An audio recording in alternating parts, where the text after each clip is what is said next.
리번트 정의교회 고등부 예배를 위해서 오늘도 각자의 자리에서 함께하는 모든 분들을 진심으로 환영하고 축복합니다. 날이 점차 따뜻해지면서 우리가 눈 맞추며 서로 만나는 날을 더욱 소망하게 되는데요.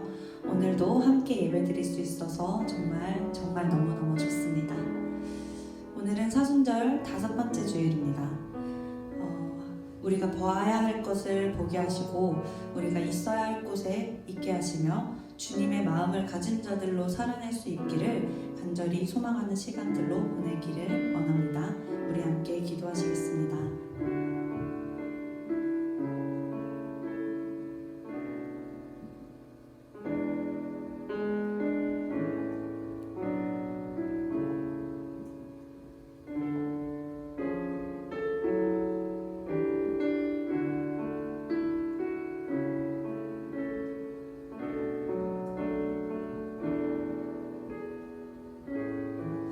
우리의 소망이 되어주시는 예수님의 이름으로 기도드렸습니다.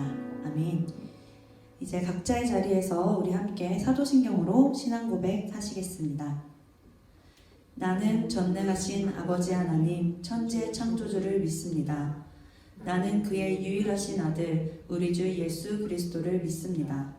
그는 성령으로 잉태되어 동정녀 마리아에게서 나시고 본디오 빌라도에게 고난을 받아 십자가에 못 박혀 죽으시고 장사된 지 사흘 만에 죽은 자 가운데서 다시 살아나셨으며 하늘에 오르시어 전능하신 아버지 하나님 우편에 앉아 계시다가 거기로부터 살아있는 자와 죽은 자를 심판하러 오십니다.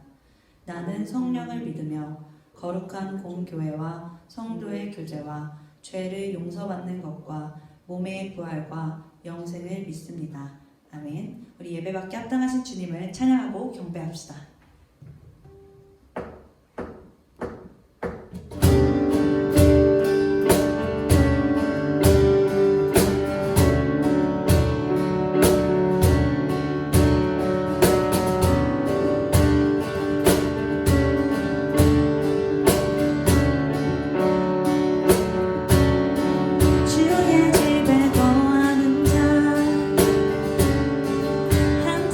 찬송하리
우리가 붙들어야 할 그 이름 예수 그리스도를 주심에 감사합니다.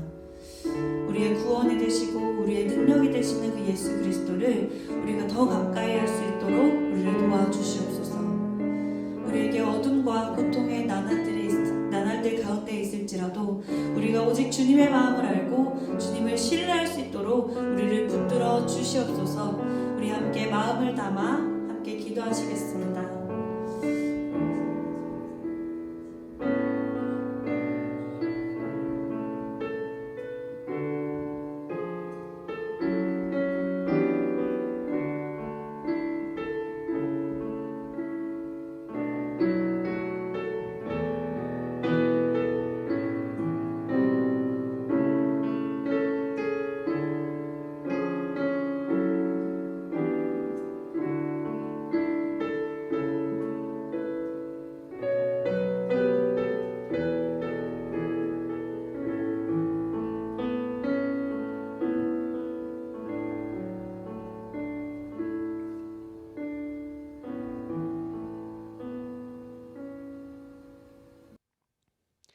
이제 다 함께 공동기도를 하겠습니다. 주보나 자막을 참고하여 한 목소리로 기도하겠습니다. 주님, 봄은 우리 가운데 성큼 다가왔지만 우리의 마음은 여전히 깊은 겨울입니다. 희망을 노래하는 것이 가능한지 의문이 듭니다. 세상에 대한 실망과 절망이 보다 깊어집니다. 선하신 주님께서 우리의 마음을 붙들어 주세요. 당신의 선함과 아름다움을 세상에 이루어 주세요. 주님, 사순절 5번째 주일입니다. 사순절을 통하여 주님과 더욱더 일치할 수 있도록 인도해 주세요. 우리의 신앙이 새롭게 세워질 수 있도록 도와주세요. 일치와 새로움이라는 꿈을 붙들고 살 수 있도록 함께 해주세요. 예수 그리스도의 이름으로 기도합니다. 아멘. 네, 주님의 말씀을 봉독하겠습니다. 오늘 우리에게 주시는 말씀은 요한복음 11장 38절부터 44절까지입니다. 눈으로 보고 귀로 들으며 주님의 말씀을 경청하십시오. 예수께서 다시 속으로 비통하게 여기시면서 무덤으로 가셨다. 무덤은 동굴인데 그 어귀는 돌로 막아 놓았다. 예수께서 돌을 옮겨 놓아라 하시니 죽은 사람의 누이 마르다가 말하였다. 주님, 죽은 지가 사흘이나 되어서 벌써 냄새가 납니다. 예수께서 마르다에게 말씀하셨다. 내가 믿으면 하나님의 영광을 보게 되리라고 내가 내게 말하지 않았느냐. 사람들이 그 돌을 옮겨 놓았다. 예수께서 하늘을 우러러보시고 말씀하셨다. 아버지, 내 말을 들어주신 것을 감사드립니다.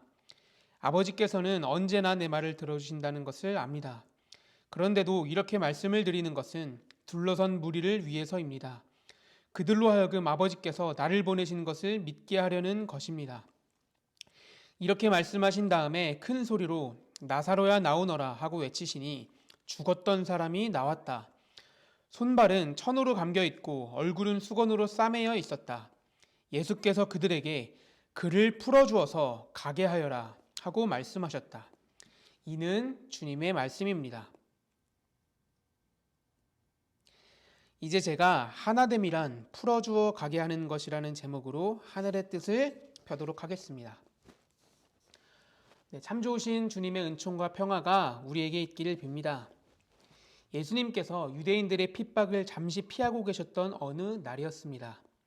마르다와 마리아 자매가 예수님께 찾아와서 한 가지 소식을 들려주었습니다. 예수님께서 사랑하시는 나사로가 끙끙 앓고 있다는 소식이었습니다. 예수님께서는 언제나 자신에게 찾아오는 약자와 병자들을 늘 진심으로 돌보셨습니다. 그래서 오라버니가 죽었다는, 오빠가 죽었다는 마르다와 마리아도 그런 반응을, 소식을 전하면서 그런 반응을 기대했는지도 모르겠습니다. 하지만 예수님께서는 이 병은 죽을 병이 아니라 하나님의 영광을 드러내는 병이라고 말씀하셨습니다. 그리고 예수님께서는 나사로가 아프다는 소식에도 불구하고 그 자리에 이틀을 더 머무셨습니다. 나사로의 소식을 들은 지 사흘이 되던 날 예수님께서는 제자들에게 유대 지방으로 가자고 말씀하셨습니다. 유대 사람들이 주님을 어떻게 할지도 모른다는 제자들의 걱정에도 불구하고 예수님께서는 내가 가서 나사로를 깨울 것이라고 말씀하셨습니다. 예수님께서 나사로의 집에 도착하신 것은 나사로가 죽은 지 나흘째 되던 날이었습니다. 예수님을 보고 마르다가 예수님께 말합니다. 주님께서 계셨으면 우리 오빠가 죽지 않았을 겁니다. 이에 예수님께서 마르다에게 말씀하십니다. 너의 오빠가 다시 살 것이다. 예수님께서 나사로가 다시 살 거라고 말씀하셨지만 마르다는 예수님의 말씀을 잘 이해하지 못했습니다. 그래서 마르다는 오빠가 마지막 날에 부활하게 될 것이라는 것을 저는 믿습니다 하고 예수님께 말씀드렸습니다. 예수님께서는 마르다에게 그 말이 아니라는 듯이 덧붙이십니다. 나는 부활이자 생명이다. 그렇기 때문에 나를 믿는 사람은 죽어도 살게 될 것이고 살아서 나를 믿는 사람은 영원히 죽지 아니할 것이다. 여러분, 예수님께서는 지금 엄청난 말씀을 하셨습니다. 나는 부활이라고, 나는 생명이라고, 그리고 나를 믿는 사람은 죽어도 살게 될 거라고 말씀하셨습니다. 생명이 자신 안에 있다고, 그래서 죽음은 극복되게 될 것이라고 우리 주님께서는 말씀하셨습니다. 하지만 나사로는 여전히 죽어 있었고 사람들은 여전히 슬픔 가운데 젖어 있었습니다. 여러분, 오늘의 본문은 바로 이러한 상황, 이러한 이야기 이후에 나오는 이야기입니다. 예수님께서는 슬퍼하는 마르다와 마리아와 함께, 그리고 이들과 함께 눈물 흘리는 이들과 더불어서 나사로의 무덤으로 가셨습니다. 그리고 예수님께서는 다른 이들에게 돌을 옮겨 놓으라고 말씀하셨습니다. 여러분, 그 당시 사람들은요, 매장을 하거나 화장을 하는 장례 풍습을 갖고 있지 않았습니다. 그래서 그 당시 사람들은 사람이 죽으면 동굴 같은 곳에 시체를 두고 큰 돌로 그 입구를 막는 것이, 그런 식으로 장례를 하는 것이 일반적인 절차였습니다. 칠흑같이 어두운 동굴 안과 그 동굴을 막고 있는 거대한 돌을 여러분들은 한번 떠올려 보십시오.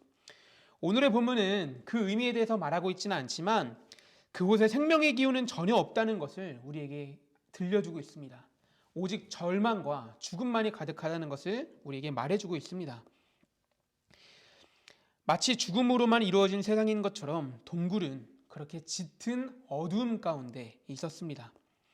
여러분, 그래서요, 돌을 옮기라는 예수님의 말씀에도 불구하고 사람들은 돌을 옮기지 않았습니다. 예수님의 말씀에 순종하지 않았습니다. 예수님을 제외하고 모든 사람들은 아마도 비슷한 감정을 느끼고 있었던 것처럼 보입니다. 생명이 아니라 죽음을, 희망이 아니라 절망을 느끼고 있었을 겁니다. 예수님께서 나는 부활이자 생명이라고 말씀하셨음에도 불구하고 그들 가운데 있는 절망과 죽음의 기운은 여전히 힘이 센 것처럼 느껴지게 됩니다. 그래서 마르다도 예수님께 이야기합니다. 주님, 죽은 지가 나흘이나 되어서 벌써 냄새가 납니다. 또한 그 당시 유대 사람들은요, 사람이 죽은 지 3일이 지나면 그 영혼이 몸에서부터 완전히 떠나게 된다고 믿었습니다. 그래서 마르다는 죽은 나사로가 다시 살 것이라고 전혀 기대하지 않는 것처럼 보입니다. 이미 마음속에서는 어느 정도 나사로를 떠나보내는 것처럼 보입니다. 예수님께서는요, 나는 부활이자 생명이다라고 선포하셨지만 마르다에게 그 말은 잘 들리지 않았습니다. 왜냐하면 마르다를 지배하고 있는 것은 예수님께서 말씀하신 그 말씀이 아니라 오빠의 죽음으로 인한 슬픔과 절망이었기 때문입니다. 그런 마르다에게, 슬픔과 절망 가운데 젖어 있는 마르다에게 예수님께서 말씀하십니다. 내가 믿으면 하나님의 영광을 보게 될 거라고 말하지 않았느냐? 여러분, 예수님께서 요구하시는 믿음은 믿을 만한 상황에서 우리에게 요구되지 않습니다. 믿을 만한 상황에서, 충분히 누구나 할 수 있는 그런 상황에서 우리에게 믿음을 요구하거나 그런 상황에서 우리에게 주어지지 않습니다. 오히려 예수님께서는 예수님을 믿기 가장 어려운 상황에서 우리에게 믿음을 요구하십니다. 마르다와 같이 깊은 슬픔과 절망 가운데 신음할 때 예수님께서는 그러한 상황 안에서 우리에게 믿음을 요구하십니다. 모든 희망이 사라진 그 자리에서, 오직 절망만이 가득한 그 자리에서 예수님께서는 우리에게 나를 믿으라고 말씀하십니다. 사람들이 예수님의 말씀을 듣고 동굴을 막고 있던 돌을 옮기기 시작합니다. 그리고 그때 예수님께서는 하나님께 감사의 기도를 드리십니다. 오늘의 본문 41절부터 42절을 제가 읽어보겠습니다. 아버지, 내 말을 들어주신 것을 감사드립니다. 아버지께서는 언제나 내 말을 들어주신다는 것을 압니다. 그런데도 이렇게 말씀을 드리는 것은 둘러선 무리를 위해서입니다. 그들로 하여금 아버지께서 나를 보내신 것을 믿게 하려는 것입니다. 여러분, 예수님의 감사 기도가 의미하는 것은 예수님께서 앞일을 미리 아신다는 것을 말하는 게 아닙니다. 예수님의 감사 기도는 예수님께서 얼마나 깊이 하나님을 신뢰하고 있었는지, 얼마나 깊이 하나님을 믿고 있었는지를 나타내는 것입니다. 예수님께서는 하나님과의 깊은 사귐 안에서 하나님께서 나의 기도를 들으신다, 나의 신음을 들으신다라는 강력한 확신을 가지고 계셨습니다. 깊은 절망 가운데 우리에게 요구되는 것은 예수님께서 보여주신 깊은 신뢰입니다. 예수님께서 보여주신 그 신실한 믿음입니다. 우리의 믿음이 뒤흔들리는 그 자리에서 우리는 하나님과의 사귐을 더욱더 깊이 해야 합니다. 예수님께서 말씀하십니다. 나사로야 나오너라. 그리고 죽은 나사로가 나왔습니다. 예수님께서 말씀하시니까 죽은 나사로가 살아서 나왔습니다. 하나님을 깊이 신뢰하고 하나님과의 사귐을 깊이 하는 이들에게는 절망스러운 상황에서도 희망의 새날이 임한다는 것을 오늘의 본문은 우리에게 말하고 있습니다. 죽은 나사로가 죽음의 자리였던 어두운 동굴에서 나왔습니다. 그리고 이제 나사로는 생명이신 예수님께서 계시는 동굴 밖에서 함께 하고 있었습니다. 하지만 아직 나사로에게는 죽음의 그림자가 드리워져 있는 것처럼 보입니다. 오늘의 본문은 나사로의 손과 발이 천으로 감겨 있고 얼굴은 수건으로 싸매어 있다고 말하고 있습니다. 나사로는 예수님의 말씀이 들리는 곳으로 나왔지만 아직 앞을 볼 수 없었습니다. 손과 발이 감겨져 있었기 때문에 자유롭게 무언가를 할 수도 없었습니다. 주님께서 말씀하십니다. 오늘의 본문 44절을 읽어드리겠습니다. 예수께서 그들에게 그를 풀어주어서 가게 하여라 하고 말씀하셨다. 성서는 예수님의 말씀에 사람들이 어떻게 반응했는지, 순종했는지 안 했는지 말하고 있지 않습니다. 다만 성서는 그 후에 사람들이 예수님을 믿게 되었다고, 오늘의 이야기에 대한 설명을 덧붙이지 않고 이 일이 있은 후에 사람들이 예수를 믿게 되었다고 말하고 있을 뿐입니다. 여러분, 오늘의 본문은 왜 사람들의 순종 여부에 대해서 말하고 있지 않을까요? 그 이유는 오늘의 본문은 예수님의 그 명령이 그를 풀어주어서 가게 하여라라는 그 명령이 2000년 전에 그 자리에 있었던 사람들을 향한 것만이 아니라 지금 여전히 우리를 향한 명령이라는 것을 보여주기 위해서, 그래서 오늘의 본문은 이렇게 맞춰지게 된 것입니다. 이제 예수님께서는 우리에게 말씀하시고 계십니다. 그를 풀어주어서 가게 하여라. 그를 풀어주어서 가게 하여라. 저는 오늘의 본문을 묵상하면서 큰 문제가 되고 있는 텔레그램 N번방 사건이 떠올랐습니다. N번방 사건은 우리 모두에게 큰 충격과 절망을 가져다 주었습니다. 특히 수많은 성희롱과 성폭력에 노출되어 살아왔던 여성들의 절망은 우리가 겪고 있는 절망보다 그 깊이를 달리하는 것처럼 보입니다. 그리고 우리 고등부 공동체 안에서도 깊은 분노와 절망을 느끼는 지체들이 많이 있습니다. 마치 칠흑같이 어두운 동굴 안에 있는 것처럼 절망하는 것 이외에 우리가 무엇을 할 수 있을까 하는 생각이 들기도 합니다. 하지만 주님께서는 눈물 흘리고 있는 마르다에게 믿음을 요구하신 것처럼 우리에게 믿음을 요구하십니다. 희망을 노래하기 어려운 지금의 상황 속에서, 주님을 신뢰하기 가장 어려운 지금의 상황 속에서 우리에게 자신을 향한 믿음을 요구하고 계십니다. 하나님과의 깊은 사귐 안에서 하나님을 굳게 신뢰했던 예수님처럼 우리도 하나님을 신뢰해야 합니다. 하나님께서 우리에게 새로운 희망을 주실 거라는, 하나님께서 새로운 일들을 이루실 거라는 희망을 우리는 가져야 합니다. 우리 주님께서 내가 믿으면 하나님의 영광을 보게 될 거라고 말하지 않았느냐라고 우리에게 말씀하십니다. 네가 믿으면 하나님의 영광을 보게 될 거라고 내가 말하지 않았느냐, 우리에게 그렇게 말씀하시고 계십니다. 우리가 주님을 신뢰하면서 나아갈 때 주님께서 새로운 희망의 날들을 우리에게 허락하실 것입니다. 남성 여러분, 나는 그들과 다르다고 생각하면서 N번방 가해자들과 선을 긋고 있지는 않습니까? 저에게도 해당되는 이야기인데요. 저는, 그리고 우리는 그럴 자격이 없습니다. 폭력이 당연하게 여겨지는 구조와 적극적으로 싸우지 못했다면 우리도 그들과 별반 다르지 않습니다. 성희롱이 난무하는 구조가 나타나지 않도록 힘쓰지 않았다면 우리도 그렇게 다르지 않습니다. 여성 여러분, 나 좀 살려달라고 신음하는 사람들을 곁에 두고 자기만의 평화를 누리면서 살아가고 있지는 않습니까? 인간다움이란, 참 인간다운 것은 우는 자 옆에서 울지 않는 것입니다. 이 사회의 아픔과 고통에 함께 울어주지 못한다면 여러분도 인간다움을 상실하고 있는 것입니다. 주님께서 요구하시는 믿음은 그를 풀어주어서 가게 하여라 라는 믿음입니다. 단순히 주머니에 손을 넣고 주님께서 알아서 하실 것이니까 나는 아무것도 안 할게요, 나는 보고만 있을게요, 그렇게 수동적이고 아무것도 하지 않는 믿음이 아니라 주님께서 우리에게 요구하시는 믿음은 그를 풀어주어서 가게 하여라 라는 믿음입니다. 손과 발에 감겨진 천과 얼굴에 싸매어진 수건을 풀어주는 믿음, 그 믿음이 우리 주님께서 우리에게 요구하시는 믿음입니다. 사랑하는 고등부 여러분, 우리 곁에는 절망과 아픔으로 하루하루를 살아가는 이들이 여전히 많이 있습니다.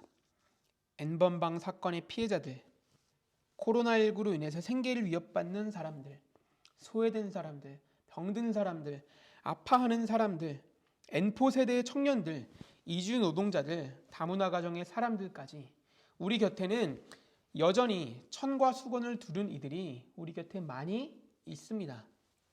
주님께서 우리를 부르고 계십니다. 그를 풀어주어서 가게 하여라. 그를 풀어주어서 가게 하여라. 우리가 할 수 있는 일은 사실 크지 않을지도 모르겠습니다. 저희가 돈이 많나요? 저희가 할 수 있는 영향력이 그렇게 큰가요? 어쩌면 그렇지 않을 수도 있습니다. 우리는 모든 아파하는 사람들의 삶을 다 책임질 수 있는 능력이 우리에게 없습니다.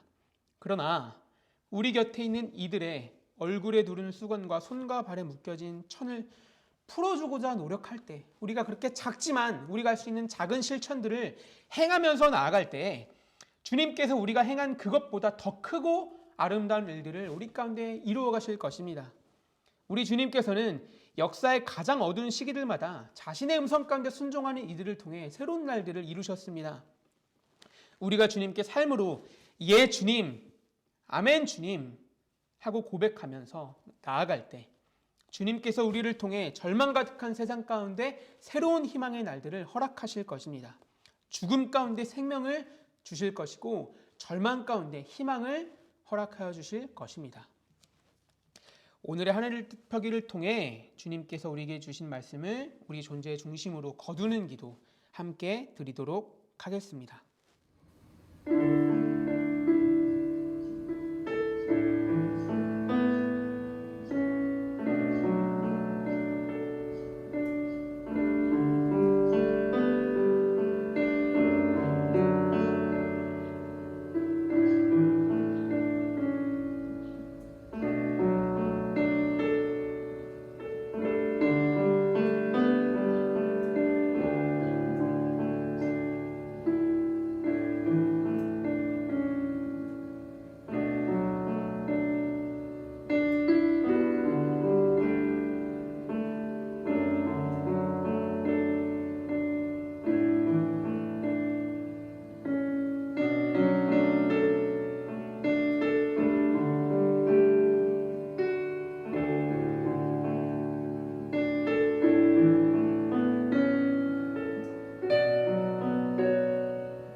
준비하신 예물 드림으로 함께 봉헌 찬송 하시겠습니다.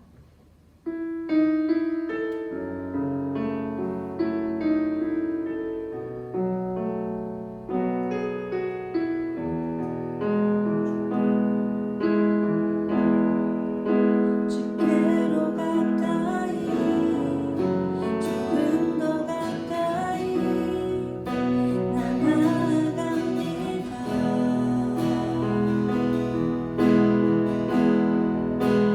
가진 것 없지만 드릴 것 없지만 주께로 갑니다.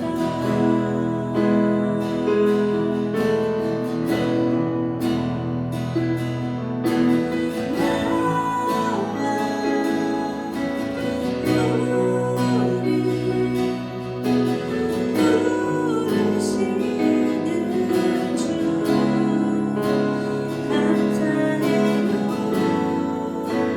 찬양해요 나의 주님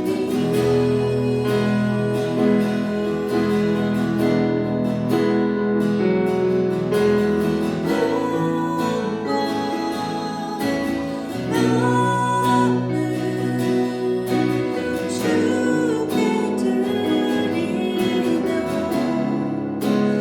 사랑해요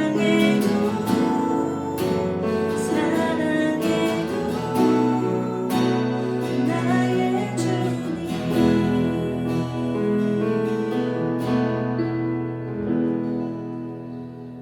사랑하는 주님, 저희가 작은 예물이지만 저희의 마음을 담아 저희의 삶을 담아 당신 앞에 내어드립니다. 이 예물이 닿는 곳곳마다 아름다운 일들에 쓰여질 수 있도록 주님 함께 해주세요. 예수님의 이름으로 기도합니다. 아멘. 네, 제가 공동체 소식 함께 나누겠습니다. 우선 오늘도 온라인 예배 가운데 함께 하시는 모든 분들을 진심으로 환영하고 축복합니다. 고등부 온라인 예배는 여전히 우리가 온라인으로 드리고 있는데요. 당분간 온라인으로 드려지게 될 텐데 개학 전까지 아마 그럴 것 같거든요. 빨리 여러분들 얼굴을 맞이하면서 함께 예배하고 싶습니다. 함께 마음 모아주시길 바랍니다. 사순절 다섯째 주일입니다. 어려운 발음이네요.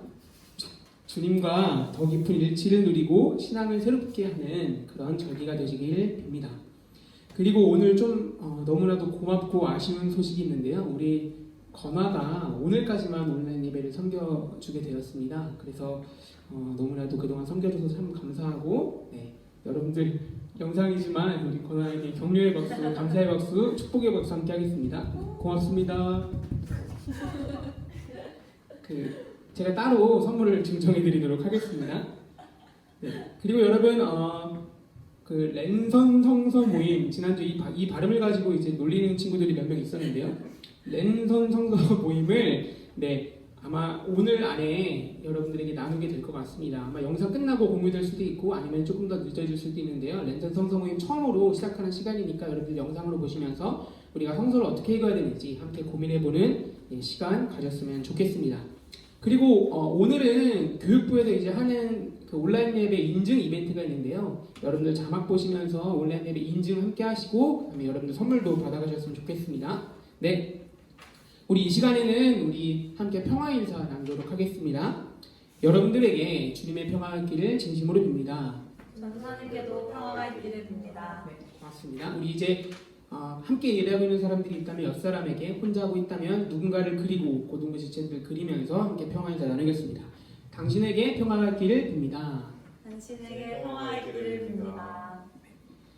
우리 다 함께 파송의 노래 하겠습니다.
존귀하신 고등부 여러분, 이제 평안하게 돌아가십시오. 오늘 주신 말씀을 굳게 붙들고 그리스도인답게 사십시오. 주님께서 우리에게 풀어주어 가게 하라고 말씀하셨습니다. 이번 한 주도 희망을 이루어가며 말씀대로 사십시오.